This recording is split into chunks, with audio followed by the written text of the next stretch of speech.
Alright, today I put the new swing arm back on. Obviously we're going to try and remember the point now, and I think it's here. You can see that there. If you can see it there, we just back up yet, that hole there. Again, the other side, I've just put the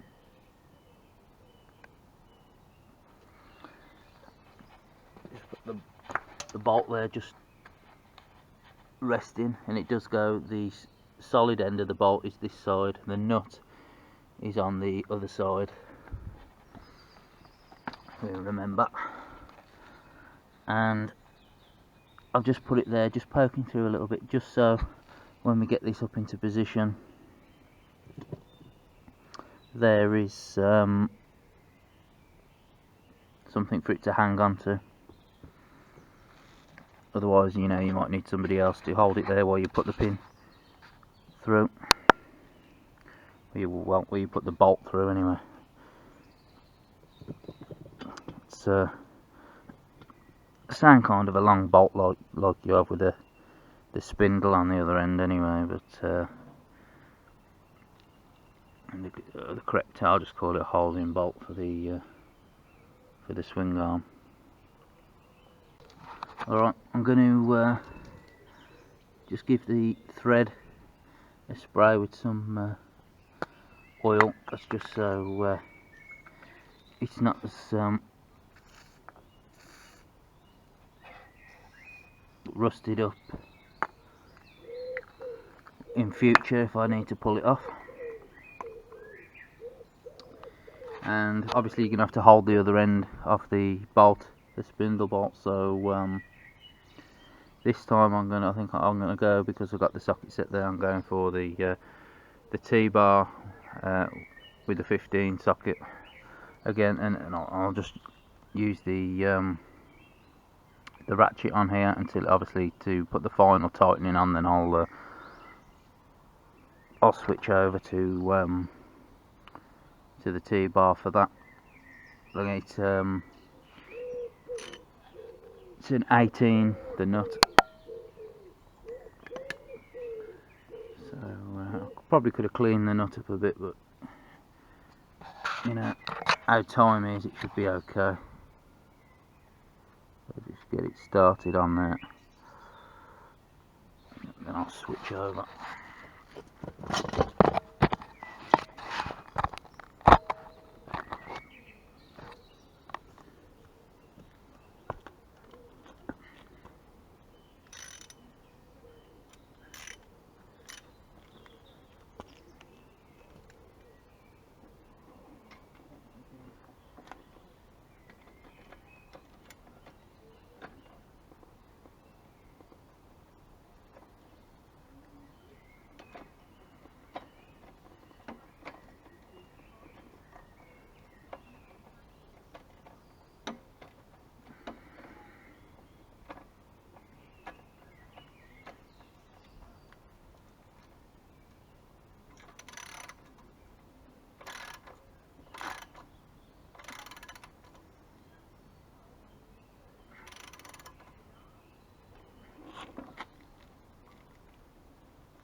Just get the longer ratchet to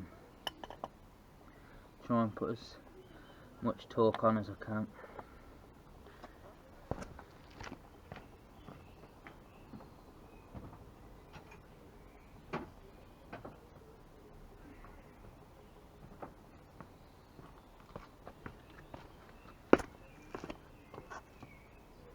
Again, there's no real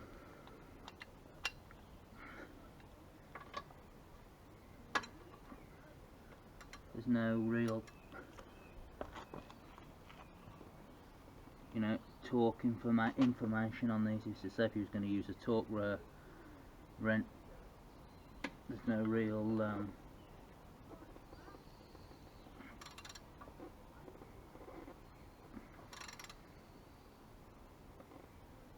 information, or I haven't got any information for that anyway.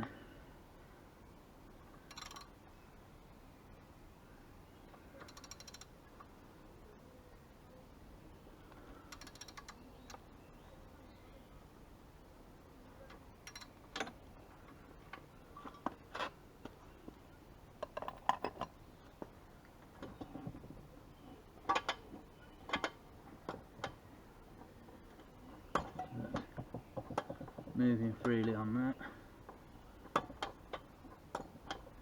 So we've got a couple more turns out of using the longer leverage on the longer ratchet there, so it's a good choice to go and grab it. Got it a little bit tighter.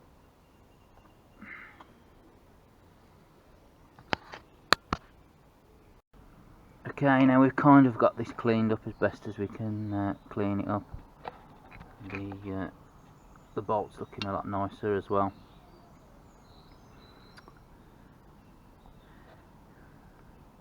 We'll put that on.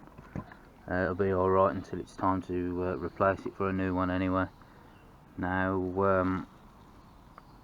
we've got ourselves a little friend today, Olivia Newton. She's come to be nosy. One thing I noticed about the nuts for these studs for the rear wheel sprocket, the size of them was a M10, or the thread on them, on the nuts itself was and on the actual threaded part of the stud as well, is a M10 times 1.25, but the actual spanner size that you need to go on the nuts seems to be different. So at that size there were actually some listed as being rear sprocket, so it's like a general thread. Seems to be a general thread size for most bikes, rear sprocket, the M10 times 1.25. There was Yamaha's, a Kawasaki, I think it was a ZR 1000 or something like that, and there was also Honda listed for rear sprockets as well with that size, pack of 4, just a pack of 4 nut, general universal nuts with that thread size. However, like I say, the actual nut size itself, the size of spanner or socket you need to fit the nut, seems to be different to the ones on the flange nut, seems to be different to the ones that come on this. You know, I think these were 15mm, so the other ones might be a different size. So I looked on the list of thread size to spanner size for the nut, and they don't tally with what the Chinese have used on here, or what spanner size I used, socket size I used to get them off. And the same goes for the nuts on here as well. I think the M12 the M12 thread on this nut, I've got to get a replacement, obviously, because it's a bit scruffy. It will go on as it is, but just loosely, and then I'll just so I can get the suspension on first, and then put the wheel in and get it all set up, and then afterwards, when the new one comes, when I've bought alongside, when I buy the nuts for the studs there, I'll obviously I'll swap that over then. But yeah, so I might have to get a nut of the same thread, but of a different actual spanner size, but it should still do the same job. There won't be no problems there, as long as you've got the you know, the right socket size or spanner size, which I have anyway. To do it, you'd be fine doing that. So it seems as though the Chinese, what the Chinese have done is used exactly the same thread size for the application, but the actual nut itself is a different size nut. So it seems to be, I think it's a 17 It's a 17 for the what's supposed to be a 17 size socket or spanner for an M12 threaded nut, like on the end of this shock here. But I think the one I think I used was an 18. I think I used an 18 on it. So I think it's that they make it ever so slightly. They've made it ever so slightly different in size. You know, like a size up or a size down for the same thread on some of these bolts and nuts. So that's something to take note of if you're replacing them for some better stainless steel, which I obviously will be replacing them with stainless steel nuts. I won't be putting the zinc style on there. You've seen how easily they get scraped and damaged. So that's that on that. Also, the tyre on this old wheel is in very good condition, to be fair. Looks like it's hardly been used, probably pretty much brand new when it went on. So it might be worth keeping that. However, I think even though the wheels are for the same bike, I think the actual wheel is slightly different. What we've got there, 18 times 1.85, 1005, and have we got it on here anyway? Be on the other side, won't it?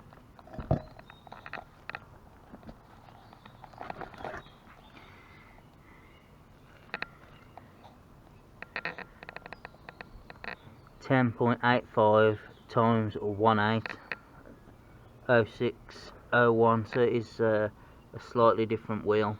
Obviously, it's a wheel to fit the bike, but it's obviously a slightly different wheel. As you can tell, that the tyre is actually a slightly thinner tyre, although it is a wheel for this bike. It is a slightly thinner tyre, although you can get some tyres which will fit there that thin, but then they'll taper out anyway and get wider. But that's just the actual particular tyre itself that's like that. But you can tell 4.1018, and that one 120.9018. So it's different.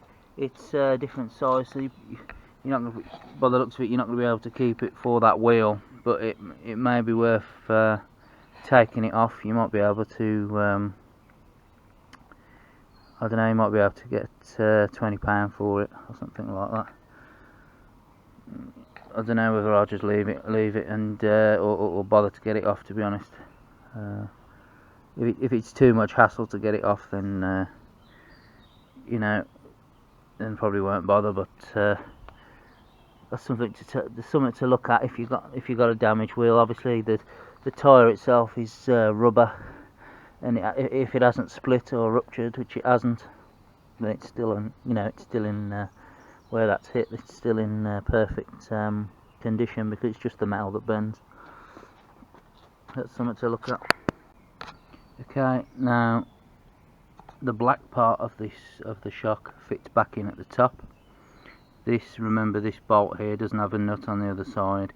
It just there's a thread built into the chassis piece, which it just screws into. On the other side, that's a 14 size head on that bolt. We're going to be using the 3/8 ratchet, Draper ratchet, and we're going to use our Franklin 3/8 extension. Just because it was there on the top to hand, my 1/2 inch set, and with the 3/8 adapter, 1/2 inch step up adapter, just to mix things up a little bit. First time I've tried these Franklin 3/8 drive. It's a big enough area anyway, so and it's a small enough 1/2 inch socket, so I'm not too concerned about the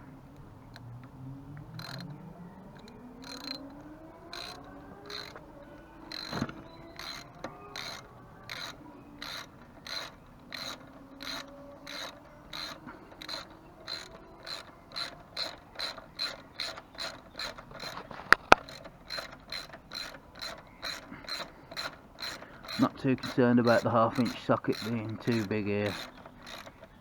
That's a good thing about the 3/8 sockets, is that on a motorbike there's a lot of small little corner holes and like this and things like that you have to get your socket extension into to get nuts undone and things like that. And just tighten it up with the breaker. And that's 3/8. Usually 3/8. It wasn't you know, a drive size that I bothered with much. I just generally use the 1/2 inch and the 1/4 inch, because the 1/2 inch obviously is tougher, higher up the socketry, if you want to go like from 25mm up, and obviously the imperial equivalents. And I just used I like the size of the 3/8 ratchets, though it was less, you know, big and bulky than the 1/2 inch ones, which can sometimes be a bit cumbersome. So I tend to just use them with an adapter, like I'm doing now for the 1/2 inch stuff, because it's a more manageable ratchet size most of the time. But there are times when you need that the more torque for the more higher ones. But with the motorbike, the 3/8 drive is actually, I did pick them up. I thought I might as well, because there are a lot of them, obviously, with something like this. It's just a 14. You know, obviously 14 is a size that runs, or this is a 13 actually. So that's a 13. That's a 13 head on there. That's again them using a different size to what would usually be the size nut. See, I'm going on the metric, what it would usually be. So I've checked it against a socket, and I've assumed it would be a 14 on there for that size of kind of bolt, but it's not. They've gone for a 13. So again, that's why it's good not to I know some people miss certain sizes out from their set, and so they don't particularly need them. But when it comes to a lot of stuff from the Far East, they do it's best to have it in there, because they do like to chop and change things. A lot of it probably to do with copywriting.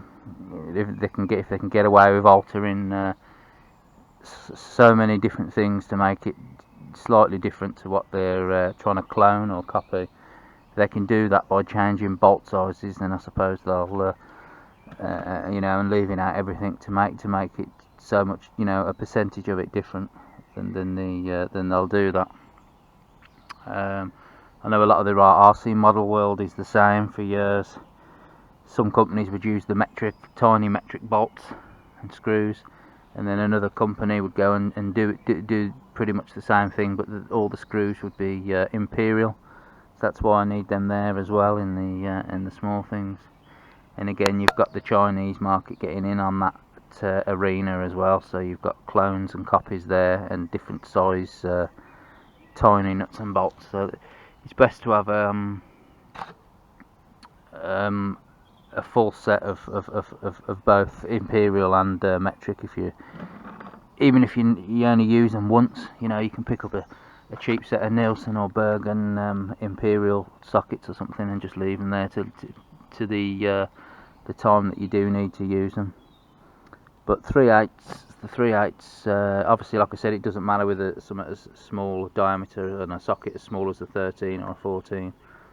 That, you know, 14 ranges from the very top of 1/4 inch all the way through to the 1/2 inch anyway, and 3/8. So, you know, you've got it in each. I recommend using a 13 on here with a 14 millimeter with a you know, with a 1/4 inch drive little ratchet. To be honest with you, it's kind of an application that's going to need something a bit more torquey than a little 1/4 inch. I'm sure there are people out there that have got scarce tools that do want to get jobs done themselves and save money, and they do things like that, and that's where tools go snap, I'm afraid. And then they'll probably write a bad report up of you know, a half decent tool or a cheap tool that's actually quite decent, but they've used it in the wrong way. So they've used a 14 or a 13 on here with a 1/4 inch Bergen ratchet or something like that, and they broke it, and then they'll give it a bad write up instead of using a 3/8 or a 1/2 inch for something like that. You know, if it's something like a flat pack, you know, if it's something like a flat pack furniture that you're putting together with a from IKEA with a bolt that's 13 or 14, then fair enough. Yeah, you know, plywood and stuff like that, you can get away with tightening it up for something like that with a 14mm on a 1/4 inch. But for something like this, for a suspension bolt, I wouldn't use a tiny 1/4 inch for that at all. The once we've done that, I'm going to get the breaker bar actually to make sure it's as tight as possible. It's always best to do that. That way you don't damage your mechanism inside your ratchets. If you actually opened up a ratchet and looked and seen the little springs and the pulls and the gear in there, you'd know that it's a lot easier to round them out, no matter what the brand is, than you realise. Okay, so it's actually that new Bergen breaker that we're going to use to just tighten it up as best as we can.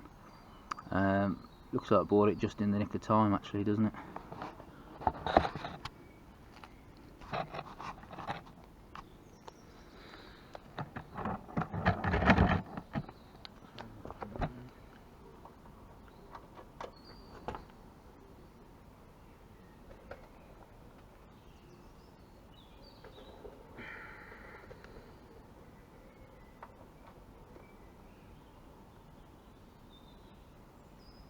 That's it. As tight as I can go, or as tight as we can get it with this anyway. I did spray some 3-in-1 oil, which is like WD-40. WD-40 do actually own 3-in-1, so I wouldn't be surprised if it's exactly the same stuff. But I did just spray the bolt up before I put it back in. Obviously it'll make it go in easier, but it'll help it if I need to pull it back out again in the future. It won't be as bad as it was before.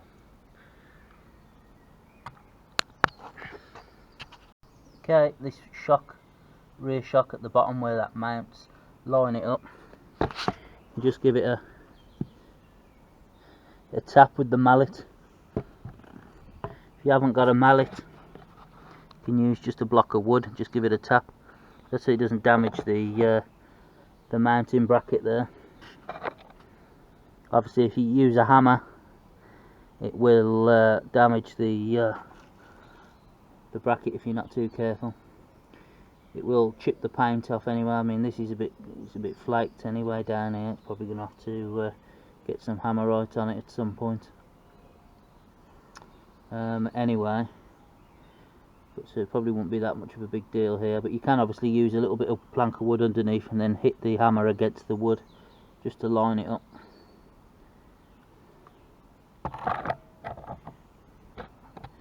And then you can obviously piece your bolt through. In fact, I might do it from the other side because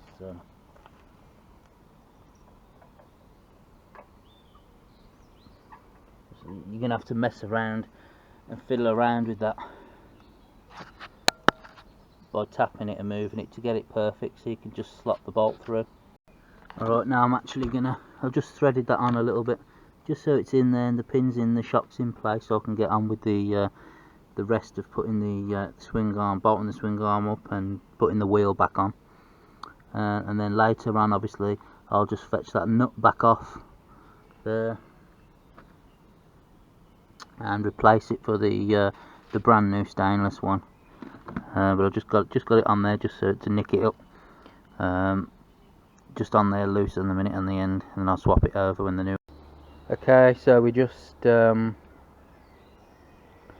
put the bottom end of the shock attach that back onto the bracket before we get ready to put the wheel back on. The screw didn't look too, the nut didn't look too bad for this one, so we'll probably be able to reuse this one again. There's a slight nick there on the one side, but seems pretty much okay, to be honest. I think we'll just put that one straight back on and tighten that back down. I use this upturned tub as a bit of a tripod, and we'll get back down on it. That's for the wheel, obviously, when we put the wheel. Okay, so putting the wheel back on, this end cap here is a spacer that you must remember to put back on your new wheel, off the old wheel, if you didn't have it come with the new one, as in this case. And that just fits over the end. There's a spacer. And then at the other end we have our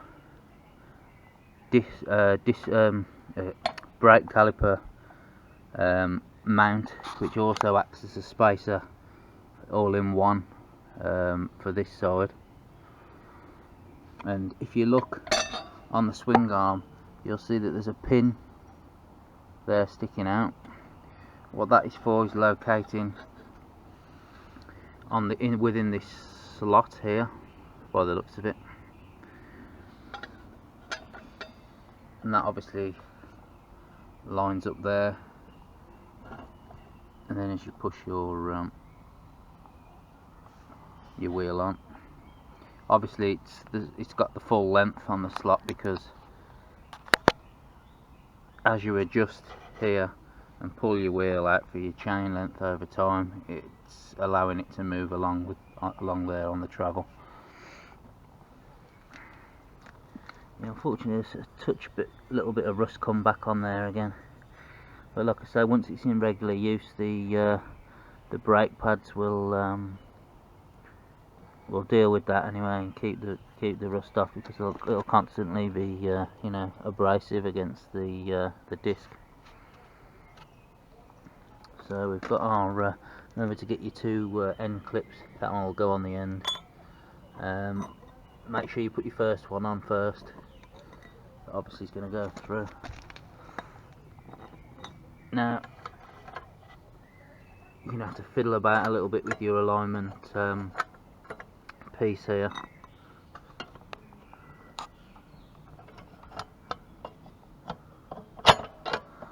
Right, so we've kind of got that in place. Now going to have to you know, play about a little. Gonna have to jostle this back a little bit, maybe higher the thing up a touch, till we can get it to there we go, just sliding through there. So we've got that done there, we've got that in, so we're gonna have to like I say, move it about a little. You might want to actually grease that up. I'm going to grease the threads up when it comes out the other side anyway, so before I put the nut on. It might be nice just to give that a bit of a greasing up. It might actually help push it through as well. So I'll go grab some. Right, okay, we just greased that up. We've got the mallet, give it a little bit of a tap as well. It'll certainly help things move along.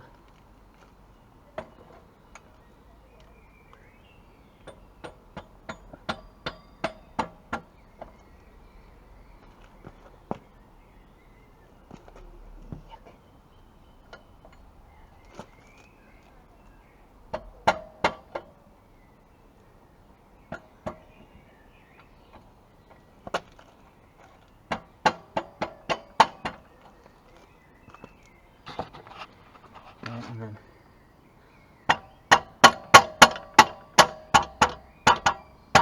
out it comes at the other end. We'll have to put our end clip for that side on there.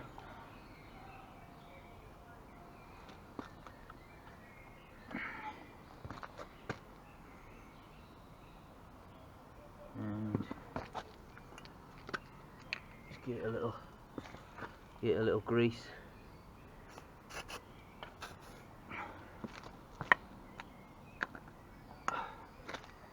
Might as well do that. Put that on.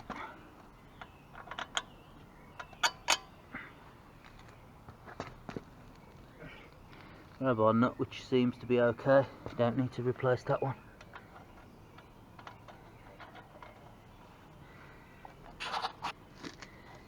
Now obviously we're not tightening it up just yet because we've got to get the alignment all in order for the chain. Might have to jack it up a little bit more, push the wheel forward, get the chain back on. And of course, like we said before, when the new nuts arrive for this here, they'll be put on later on, but it's held on by the circlip anyway, so they're just there for the drive to make sure that it goes through to the wheel, and when the chain goes it turns the sprocket which turns the wheel, so they're not actually there to hold that on. It's just the circlip, which is a little bit concerning when you think about it, but that's how it's done.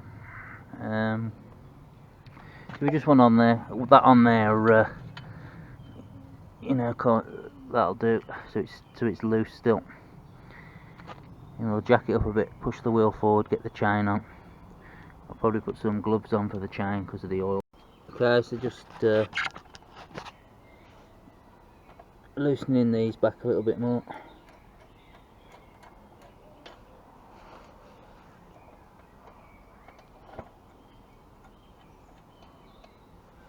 Pretty much as far as you can get them, and then push the wheel up. Just give them a slight tightening again, just to stop it from moving.